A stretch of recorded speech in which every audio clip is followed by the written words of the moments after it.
водяной бочкалар келип тур, суу ташыганга.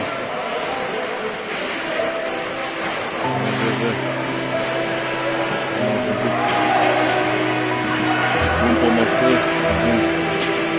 Кыргызстан менчеси жергиликтүү эл биргеликте gün pomosу түшүрүп атышат.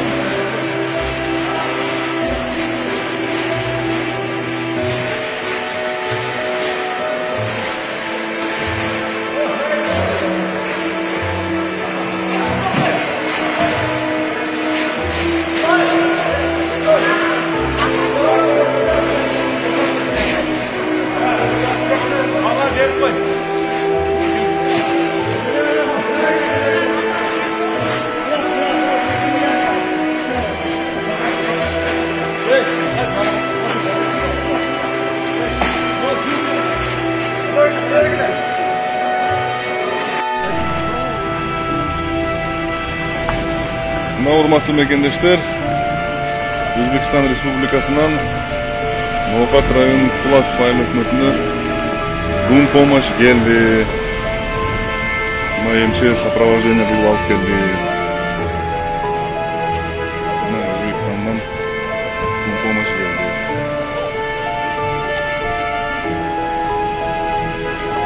Ош областынын зам губернатору келди. Саламатсыздарбы?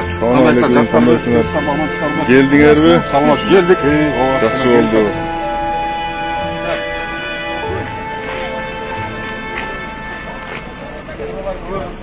МЧСтер бияқта. Ноокат район акими. Gün помощь келди.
Twitter'da da yapalım.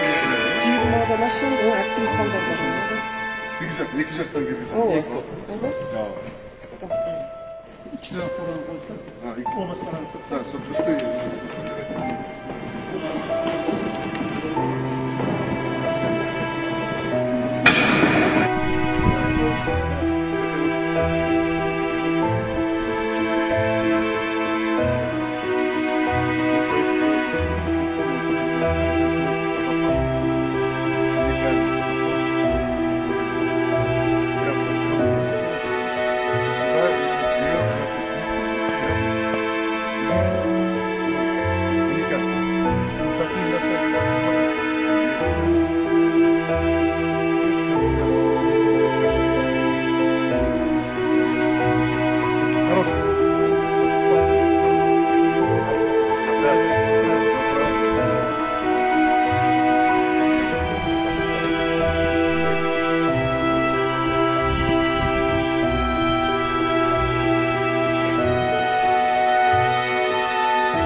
другой все равно понимает. Без переводчика, да, больше понимает. Endi avvalambor bunaqa kulfat hech kim boshqa tushmasin. Hech qaysi xalqda, hech qaysi davlatda boshqa tushmasin. Bunaqa tabiiy ofatda kutilmaganda bo'ladi. Kutilmagan joyingizdan keladi. Nima bo'lganda o'z bo'lmasin. Eng avvalo yurtimiz tinch bo'lsin. Osmonimiz musaffo bo'lsin. Xalqimiz har doim mana shu tinchlikda totuvlikda yurish bunaqa talafot bilan eng keraklisi mana xalqimiz omon, qanaqa yordam kerak bo'lsa biza har doim tayyormiz. Qo'shni davlat biza do'stligimiz, qarindosh urug'chiligimiz yillar necha yil davomida murakkablashib davom etayapti. Bundan buyog'am davom etadi. Bu do'st qachon boshqa kulfat tushganini bilmaydi. Shuning uchun avvalambor kulfat tushmasin. Kulfat tushgandan yordamimiz qo'limizda kelgan barcha yordam berishimizga har doim tayyormiz. O'zbekiston xalqi, ayniqsa prezidentimiz hozirgi kunda Shavkat Miromonovich mana shu holatni eshitgandan keyin zudlik bilan zaruriy choralarni ko'rib, zaruriy bo'lgan oziq-ovqat mahsulotlari, xo'jalik mollari mahsulotlarini shu xalqqa yetkazib berishni topshiriqni berdilar. Mana shu topshiriq bo'yicha kelib turibmiz. Men o'ylaymanki, shu berilayotgan o'sha xalqimizni hozirgi kunda to'g'ri o'zini yordamini beradi. Boshiga tushgan shu kulfatdan tezroq bo'lib, kelgusida bunaqa holat bo'lmasdan